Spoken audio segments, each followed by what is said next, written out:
it's me. I'm back. I look like shit. Um, I am keeping it all the way 1,000 with y'all. There is a spiritual warfare going on. And when I say that, it means that if you are chosen and your frequency is high, that negative energy is coming. And nothing to be scared of because you built for this shit. I'm going to tell y'all something. Don't believe what a person tells you, believe what they show you. And when they show you the first time, you believe them. I lately have been coming across demons, and they're coming in the form that I desire, which is a man. And it's getting kind of creepy because it's to the point where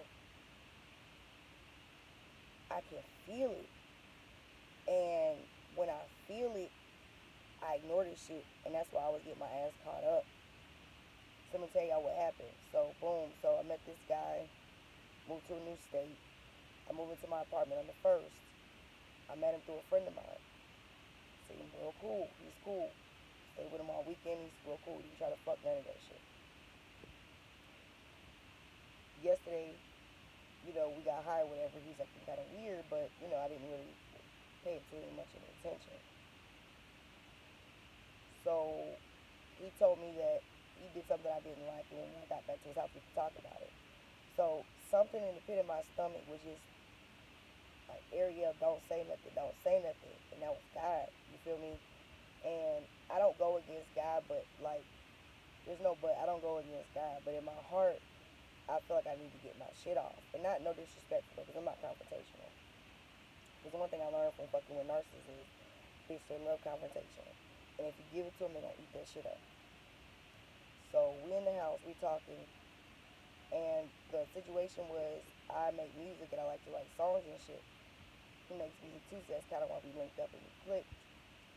So he tells me he on cut on a beat, wants to make the song. I'm like, all right, bet. So I begin to start to try to make the song, and he keeps rushing it. I'm like, bro, you're fucking me up. He changes the song, goes back to the song, and by this time my whole creative vibe is fucked up. So I'm annoyed. But I'm an artist, so I kind of work with what I got, and I just keep writing. Whole time I was done, I was quiet as fuck. I got quiet because I didn't want to. I don't know. I guess from being around narcissists, I didn't learn like body language. They don't like certain shit. Like they're very controlling, so you can't move no certain way. Nothing threatening. So I just kind of chilled. Rolled up a blunt, chilled. Just did my thing, kind of chilled. So I went downstairs, got a little shot of what I got to drink, didn't even finish it. Went upstairs and I spoke to him. I'm talking. First thing he tells me out of his mouth is, I say to him, hey, I want to tell you how I'm feeling. I didn't like what you did. And I go into what I just told y'all, how, I was trying to make this song and I felt like you interrupted me. And I said, I really don't feel like you're interested in anything I have going on creatively, because if you were, you would let me make this song. He immediately tells me I'm being dramatic and that I wasn't doing it how he felt it should be done. In that moment, it hit me. Wow, this is a narcissist.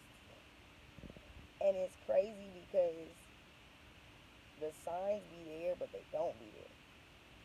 They're very charming, very cunning, very manipulative. But a red flag of a narcissist is someone who has multitudes of women and can't explain to you in a respectful fashion why he has those multitudes of women. And another thing about narcissists is that they're sex addicts. They can't get enough of it. It's because sex, if you don't know how to control your desires, will take over and be another thing that you utilize to escape self. So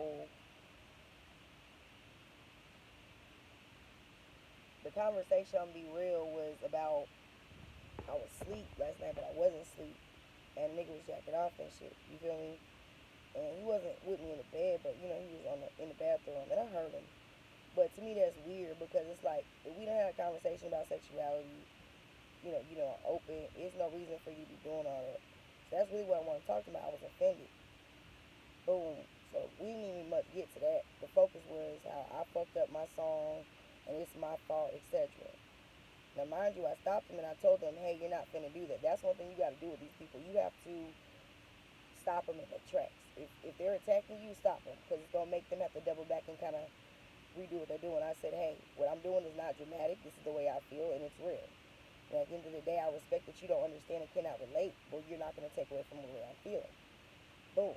He sat back and was like, okay, I feel you. We continued talking, and he told me about the little guy's mom, how she didn't care, a multitude of things. Basically, he has a similar backstory to a lot of guys that I dated, and that's why I ask people the relationship with their mom and their background story, because it kind of tells you if they're a narcissist, and that's something that I want women or, men to be aware of. If a person does not have a healthy relationship with their mom, get into that.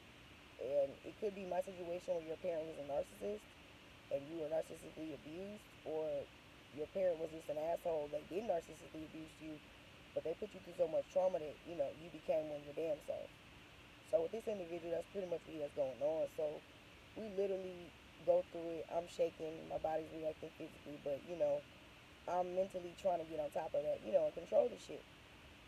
So boom, I basically tell him like, well, I respect the way you feel, but I need you to feel me. I said, what you're saying is not very empathetic. He then told me, hey, that's something I'm working on. I'm like, okay, cool, we're kind of making a breakthrough. So we literally go through talking about that to why I'm angry, my mom, me breaking it down again, to him telling me that it makes it hard for me to talk to him, I was doing the same thing, etc. We go through all of this to go right back to the same shit. He didn't like a comment that I made. I don't remember what the fuck we were talking about. Whatever I said, he didn't like it. So he tells me, well, if you don't like it, you can get out. I'm like, I didn't say that I didn't like it. Those are your words, not mine. He said, yeah, I know. I said, okay, so if you know that, why are you telling me that? You know what I'm saying? Like, if you know that what you're saying is not true, why are you telling me that? And he was like, well, I don't like your body language. I'm like, okay, so now it's my body language. He's like, yeah, your whole demeanor. I said, I'm sitting down, expressing myself. What am I doing? He was like, you're irritating me. And in that moment, y'all, I felt like a little girl. And I felt like that little girl that my mom made me feel like when I would try to express myself to her and tell her things. And she would shut me down. Oh, you're dramatic. You're going to be on that show, telling everybody I was this, that, and third. Or, you always made me be such a bad person. And the thing, like I told him, and I say certain words to make it understood, like, I'm not attacking you. I'm not the enemy. I hear you. I understand you. But talking to someone in that mind state, they don't want to hear that. They want you to be combative. They want you to argue. They want you to be the enemy. And I'm not that. So I had to chill because this is where I'm staying at to the first. Well, for now, after tonight, probably not. And he told me he wanted me to go downstairs. And prior to that, he kept telling me, if you don't like you can get out. I kept telling him, I'm not fighting you. I'm not saying anything. I said, I don't like this. And it's not that you don't like it, it's that you're not used to it. You're used to someone arguing with you, being combative, doing the most. I'm not on that. I'm so tired of that shit, y'all. I'm so tired of arguing with people. I'm so tired of feeling sad. I'm tired of all that shit. Like, from being narcissistically abused, as crazy as it sounds, it has allowed me to peel back the layers of self, and y'all, this shit has been hard. Getting to know self is hard. But in this journey and me getting to know self, I've learned that I'm a strong motherfucker and you can't fuck with me. So what I do know is that narcissists are principalities. They're demons that lie in people and lay dormant and activate when a person is triggered because that's that person's weakness. So I'm proud of myself for coming to my vehicle, not being combative, not playing into the narcissistic fantasy because, baby, please understand me. Anybody watching this, I don't advise anybody to do this on a regular. I can only do this because my recoil is crazy. I may be down for a couple of hours, but I'll think of something and I'll make it work. So at the end of the day, I'm always good. It's a matter of what did you do in this situation? How did you control yourself and how did you not react? And like I explained to him, and it was just, the psychology in it is just so mind-boggling. How a person can go from being so loving, so caring, so into you, to just turning into a full-blown monster. But it's because that monster is their only line of defense. And I get it, because I got a monster, and I use my monster to defend me, but in a different way. I use it against people that hurt me. That's still not a good thing. So at the end of the day, I'm making this video because I want people to understand that we are in the middle of an awakening. And that awakening is not only for the quote unquote woke or spiritually or esoterically inclined ones, it's awakening for these demons too. They're awakening to the fact that their time is up. They're awakening to the fact that their reign is up. That's why all this shit is happening. That's why people are going crazy.